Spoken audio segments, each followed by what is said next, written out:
Mind Your Farm Business on realagriculture.com is brought to you by RBC Royal Bank. Welcome to Mind Your Farm Business, brought to you by RBC Royal Bank. I'm Sean Haney with realagriculture.com. Risk. It really is that four-letter word that drives us crazy in agriculture. We're always trying to keep in mind, no risk, no reward. But it's not that simple. We have to mitigate the risks that are in our control. It's not easy. It takes complete dedication and being mindful of what risks you are exposed to. What's interesting is how others evaluate our business isn't just about financial risk. There's actually more to the story. And to help us all out uncover this big topic of risk, broken into two kind of categories, business risk and financial risk, we're joined right now in the Mind Your Farm Business by Gwen Paddock. She is National Manager of Agriculture and Agribusiness with the Royal Bank of Canada. Gwen, how are you doing today? I'm doing well, thanks, Sean. Okay, risk.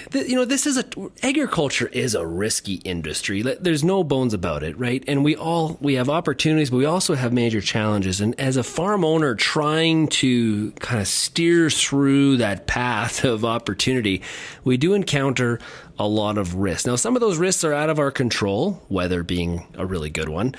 But there are things like business risk and financial risk that do actually, there are some things that are in our control and we can manage them. Yeah, that's actually absolutely correct, Sean. And what's interesting, the thinking around risk has really started to evolve as farm operations get more complex. And there's a lot more activity and work being done around ways to manage risk, and that's total risk. So that's the combination of business risk and financial risk. And I guess, how do they work together? And like, if we look at risk holistically, how do they sort of impact each other? Yeah, so there's a huge impact between the two.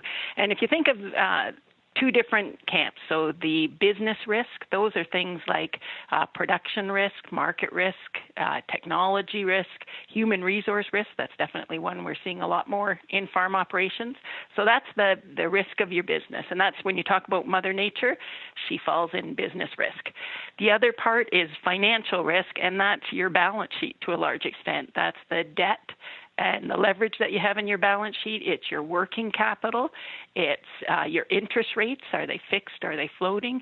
So two different components, business risk and financial risk. And what we find is in situations where you have high financial risk, so you're highly leveraged, or you have a lot of your debt on variable rates, you need to look at ways of reducing your business risk because you don't want your total risk to get out of hand.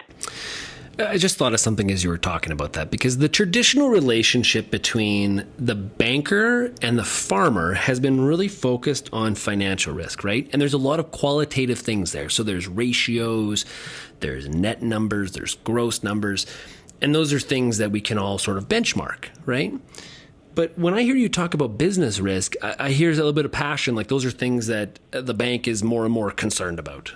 Yeah, so that's part of that evolution, and that's so you're absolutely right. Most in the past, a lot of the conversations that farmers and ranchers would have with their banker would be around the financial risk. And it would be around the borrowing of money in order to facilitate the operation. Today, those conversations are really more about the risk of the operation, because obviously if you take on too much business risk or you don't identify and manage some of those risk components, that absolutely has an effect on the viability of the farm. So a lot of the conversations now between ranchers, producers, and bankers are around those business risks. What are they? Have you identified them? What have you decided to do with them? With risk, you can accept it, you can reduce it, or you can eliminate it. And depending on the type of risk, there's different options that are available for that. So I'd say the conversation has very much changed from how much money do you need and what are the terms around that money to tell me about your operation, tell me about what risks you have, and tell me about how you're managing those risks. If you want to eliminate risk in agriculture, I would just suggest sell the farm. That's the only risk then is how you're going to afford all the taxes you're going to have to pay. But yeah, it really is, I think, an important discussion. And let's get to the mitigation part. Practical stuff. How do I focus on mitigating the risk that I may be exposed to in these two categories? Yeah, so I would say the first step is to identify what risks you are exposed to. Because it's sort of with knowledge comes power. And so if you understand what risks you have in your operation, then you can start to think about, okay, what's my strategy around that? You mentioned about eliminating risk not possible in agriculture, and to a large extent it's not desirable, because you can eliminate risk, but that means you have no upside opportunity. And it could also mean to eliminate risk can be extremely expensive. So you could eliminate risk, but still, but have reduced your profitability to the point where it's not profitable. So that's why I think it's knowing what the risk categories are, where you're exposed to risk, and then making conscious decisions around what are my options to manage that risk, what's involved, and is that appropriate for my operation? Yeah, that's a really good point, because your opportunity and risk are unfortunately sort of tied together. And think of gambling as an example, right? We always get odds in horse racing and things like that. And the more risky of a horse you're going to bet on, the more the payout is. And it's unfortunately in business, it sort of works that way too. Now, a lot of farmers go to meetings and they're told, okay, listen, if you want to minimize your financial risk, you have to be using something like derivatives. So options and futures and forward contracts and all of these things. But that actually, if not used properly, can actually increase the amount of risk you're exposed to. That's right. And that's the risk with risk management. And that is that what's right for your operation or what's right for your neighbor's operation are not necessarily the same, because you will have different goals and different strategy for your operation. You also have a different balance sheet than your neighbor. And so your ability to absorb risk will be different. So it's interesting, and it goes to gathering knowledge. It's interesting to hear about different options for managing risk, but really at the end of the day, the option that you choose needs to be the right one for you and your operation. Yeah, and obviously the working capital, the amount of working capital you have also will impact your tolerance for heightened risk. That's absolutely correct. Your tolerance for heightened risk, and then on the flip side of that, your ability to take advantage when opportunities present themselves in a risky environment. And so if you have a balance sheet that's strong, you've got good working capital, a downturn in the price cycle may be an opportunity for you rather than a risk. I think an example that a lot of people would use is, a pre-buy on like a fertilizer or maybe that newest variety of corn seed. Not having the working capital available to you in the fall, you're not able to execute on those lower prices to minimize your cost per acre risk because you don't have the ability to pay for it.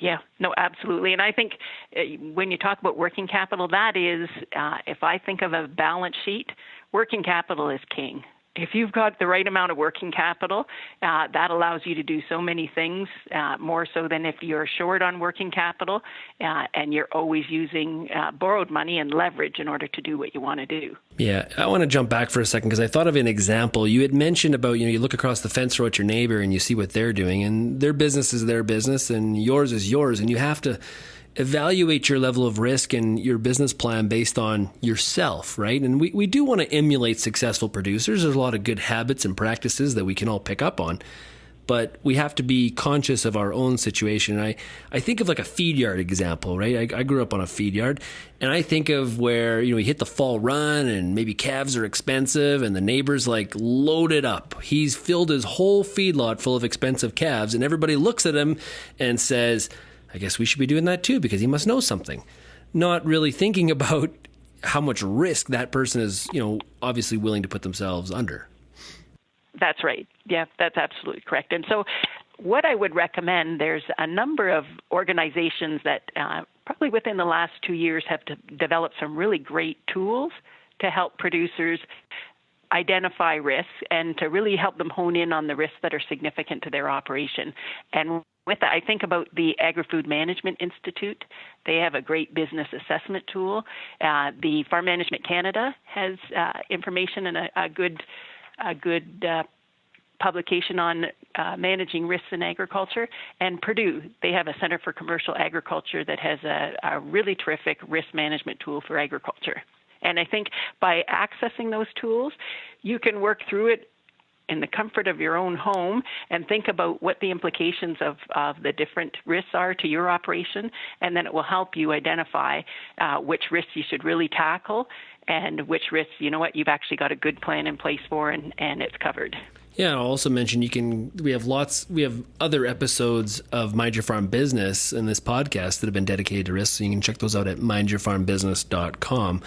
Gwen, before we wrap up here, I often hear from producers, they sort of talk, when they talk about risk, they're like, well, all this doesn't matter because basically how well we do in a cropping situation is completely dependent on the weather. And this becomes an excuse in the sense that it's like, I don't have to worry about all these other risks because if it rains, it rains. And if it doesn't, it doesn't. And that's going to basically decide how well I do.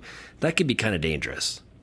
That could be really dangerous. And I would say from a banking perspective, it could end up costing them more money. And what I mean by that is when we're determining the interest rate that we charge on a loan, it's a consolidation of a number of factors.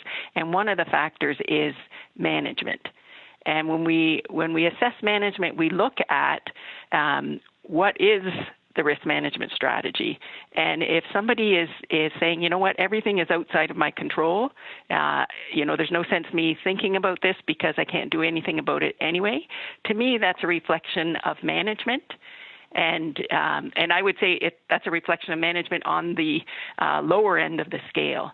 What we're looking for are people who want to actively manage the risks, identify first and manage the risks in their business because they are in control. And those are the kind of people that we think are the future for the agriculture sector. Yeah, there you go. You're able to, if you're able to showcase that you're managing your business, right? Which is that business risk. You're actually potentially getting offered a lower interest rate from your lender because you're able to show that you're thinking about where the business is going and what you need to do in order to give yourself a chance at success, whether it rains or not. I think that's really insightful right there. Okay, Gwen, thanks a lot for joining us here today. It's been my pleasure. Everybody, that is Gwen Paddock. She's with the Royal Bank of Canada. I want to thank her very much for joining us here on the Mind Your Farm Business podcast. As we mentioned earlier, you can find more episodes of this podcast at mindyourfarmbusiness.com. I want to thank you very much for joining us. Once again, thank our guest, Gwen Paddock. And until next time, keep minding your farm business.